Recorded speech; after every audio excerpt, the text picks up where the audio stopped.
আমার রব, আমি আজ এক কঠিন অভিযোগ নিয়ে আপনার দুয়ারে এসেছি।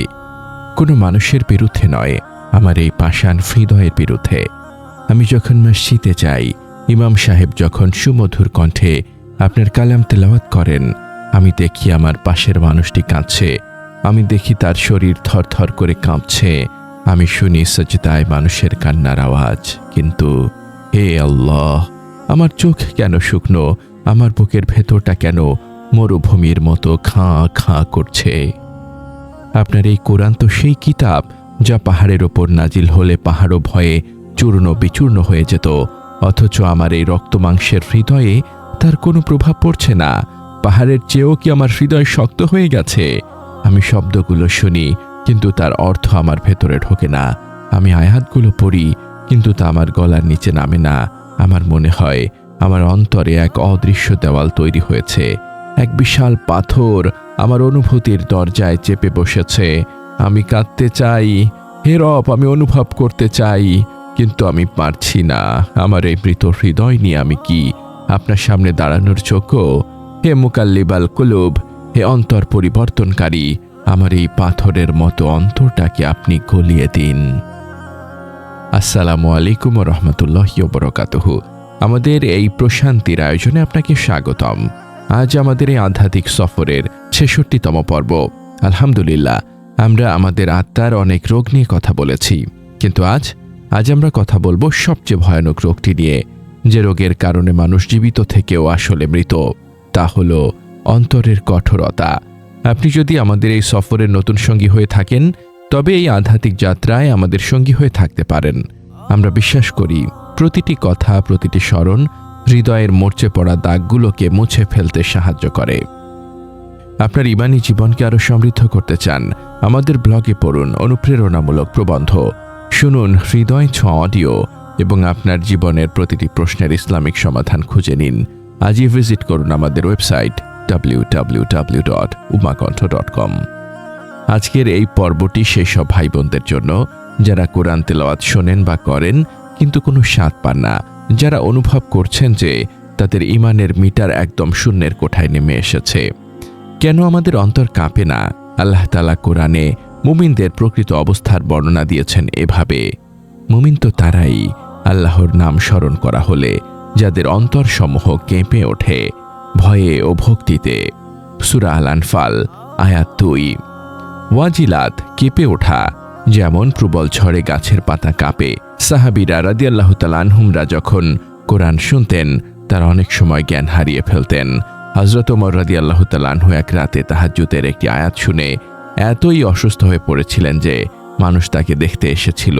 আর আমরা পুরো কোরআন খতম দেই, কিন্তু এক ফোঁটা চোখের পানিও ঝরে না। এর কারণ কি? এর কারণ হলো আমাদের অন্তরে জং বা মরিচা ধরেছে। একটা আয়নায় যদি ধুলার আস্তরণ পড়ে যায়, তাতে কি আর প্রতিবিম্ব দেখা যায়? সূর্যের আলো কি সেই আয়নায় প্রতিফলিত হয়? না, হয় না। আমাদের হৃদয় হলো সেই আয়না, আর কোরআন হলো সূর্যের আলো।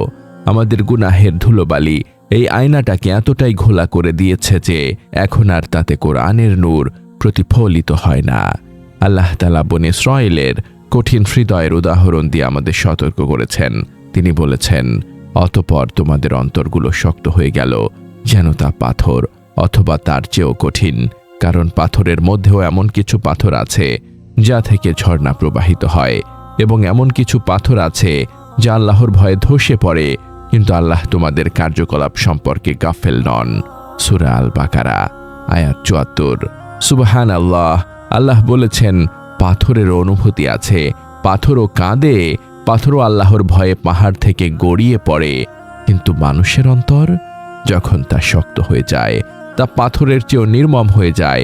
পাথর পানি শোষণ করে না, শক্ত অন্তরও হেদায়েত শোষণ করে না। কেন আমাদের অন্তর পাথরের মতো হয়ে গেল? গুনাহের কালো দাগ। প্রতিটা গুনাহ, তা ছোট হোক বা বড়, আমাদের অন্তরে একটা করে কালো দাগ ফেলে দেয়। রাসূলুল্লাহ সাল্লাল্লাহু আলাইহি ওয়াসাল্লাম বলেছেন, বান্দা যখন কোনো গুনাহ করে, তার অন্তরে একটি কালো দাগ পড়ে। যদি সে তাওবা করে তবে তা মুছে যায়, আর যদি সে তাওবা না করে আরও গুনাহ করে, তবে সেই দাগ বাড়তে থাকে। শেষ পর্যন্ত তা পুরো অন্তরকে ঢেকে ফেলে। এটাই হলো সেই রান, মরিচা, যার কথা আল্লাহ কোরআনে বলেছেন, সুনানে তিরমিজি 3334। আমরা সারাদিন কত হারাম দেখি, কত গীবত শুনি, কত মিথ্যা বলি। আমাদের অন্তরটা এখন আর মাংসপিণ্ড নেই, ওটা এখন কয়লার টুকরো হয়ে গেছে। কয়লার ওপর কি আর ফুলের চাষ হয়? তাই সেখানে কোরআনের আয়াতের কোনো চারা গজায় না। অতিরিক্ত হাসি তামাশা ও কথা। আমরা জীবনটাকে একটা কমেডি শো বানিয়ে ফেলেছি। আমরা সারাক্ষণ ট্রল করি, মিম শেয়ার করি, অট্টহাসিতে ফেটে পড়ি। রাসূল সাল্লাল্লাহু আলাইহি ওয়াসাল্লাম সাবধান করেছেন, বেশি হেসো না, কারণ অতিরিক্ত হাসি অন্তরকে মৃত করে দেয়। সুনানে ইবনে মাজাহ 4193। জীবন্ত অন্তর কাঁদে, মৃত অন্তর শুধু হাসে। যে অন্তরে আখিরাতের ভয় নেই, সে অন্তর কোরআন শুনে কাঁদবে কিভাবে? হারাম খাদ্য। হারাম খাবার হলো ইবাদতের স্বাদের সবচেয়ে বড় শত্রু। যে রক্ত মাংস হারাম টাকায় গঠিত, সেই শরীরে আল্লাহর কালামের প্রভাব পড়ে না। হারাম খাদ্য অন্তরের রিসিভার নষ্ট করে দেয়। কোরআন থেকে দূরত্ব। আমরা কোরআনকে তুলে রেখেছি তাকের ওপর।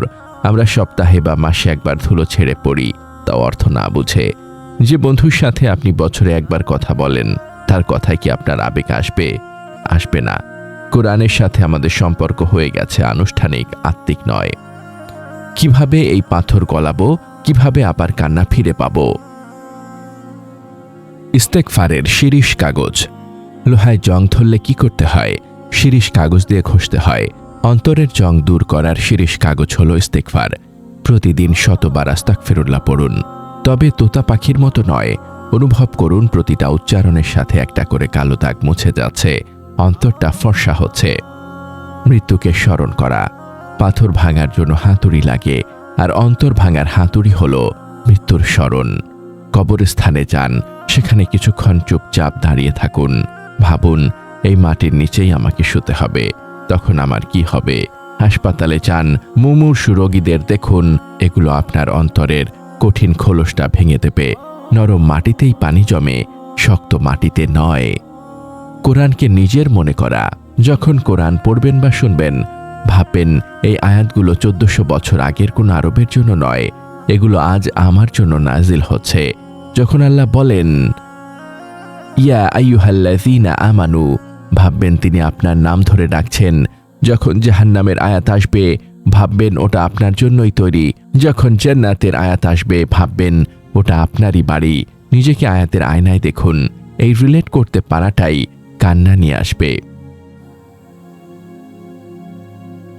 কান্নার ভান করা। রাসূল সাল্লাল্লাহু আলাইহি ওয়াসাল্লাম বলেছেন, তোমরা কোরআন পড়ো এবং কাঁদো, যদি কান্না না আসে তবে কান্নার ভান করো। সুনানে ইবনে মাজাহ 1337।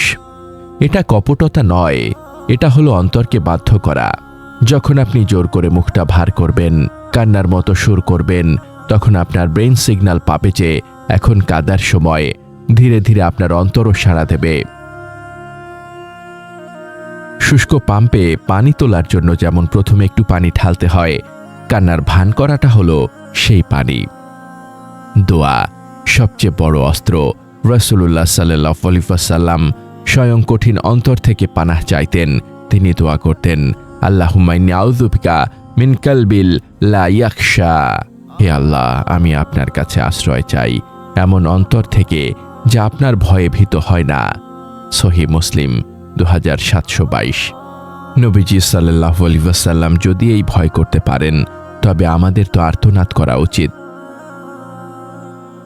হে আমার ভাই, হে আমার বোন, চোখের পানি হলো জাহান্নামের আগুন নেভানোর পানি। চোখের পানি হলো আল্লাহর রহমতের চাবি। আপনার চোখ যদি না কাঁদে, তবে আপনার আত্মার জন্য কাঁদুন, কারণ যার চোখ কাঁদে না তার অন্তর মরে গেছে। আর মরা অন্তর নিয়ে আল্লাহর সামনে দাঁড়ানো, এর চেয়ে বড় বিপদ আর কিছু নেই। আজ রাতে যখন সবাই ঘুমাবে, আপনি ওযু করে আপনার রবের সামনে দাঁড়ান, কোরআনটা খুলুন, এমন একটা সূরা বের করুন যা আপনি বোঝেন, পড়তে শুরু করুন থেমে থেমে। যদি কান্না না আসে, তবে নিজেকে ধমক দিন, বলুন, এ দুর্ভাগা মন, তুই কার সামনে দাঁড়িয়ে আছিস? তুই কি জানিস না তোর সামনে মৃত্যু দাঁড়িয়ে? চেষ্টা করতে থাকুন। পাথর একদিনে গলে না, কিন্তু ফোঁটা ফোঁটা পানি পড়লে পাথরও ক্ষয়ে যায়। আপনার চেষ্টা আর ইস্তেগফার, এই দুয়ে মিলে আপনার অন্তরকে ইনশাআল্লাহ আবার জীবন্ত করে তুলবে।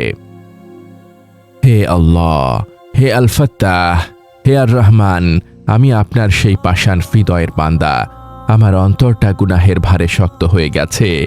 আমি আপনার কালাম শুনেও নির্বিকার থাকি। আমি বড় দুর্ভাগা। হে রব, পাহাড়ের ওপর কোরআন নাজিল হলে তা ধসে যেত, আর আমার উপর কোরআন নাজিল হয়েও আমি অটল। আমার এই ঔদ্ধত্য আপনি ক্ষমা করুন। হে আল্লাহ, আমার বুকে আপনি ঈমানের হাতুড়ি মারুন। আমার এই কঠিন হৃদয়ের পাথরটা ভেঙে চুরমার করে দিন। সেখান থেকে আপনি তাকওয়ার ঝর্ণা প্রবাহিত করুন। আমাকে এমন চোখ দিন যা আপনার ভয়ে কাঁদে। আমাকে এমন অন্তর দিন যে আপনার আয়াত শুনলে থরথর করে কাঁপে। আমাকে কঠিন অন্তর থেকে মুক্তি দিন এবং আল্লাহ অভিমুখী অন্তর দান করুন। আমি কাঁদতে চাই। হে রব, আমাকে কান্নার তৌফিক দিন। আমাকে আপনার প্রেমিকদের কাতারে শামিল করুন। হে আমাদের রব, হেদায়েত দেওয়ার পর আমাদের অন্তরকে আর বিক্রি করে দেবেন না। আমাদের এই মহৎ বার্তা ছড়িয়ে দিতে এবং ইসলামের আলোকে প্রতিটি হৃদয়ে পৌঁছে দিতে অনুগ্রহ করে এই প্রচেষ্টাকে সাবস্ক্রাইব করে আমাদের সাথেই থাকুন। আপনার প্রতিটি অনুসরণই আমাদের এই পথ চলাকে আরো বেগবান করবে। আমিন ইয়া রাব্বাল আলামিন।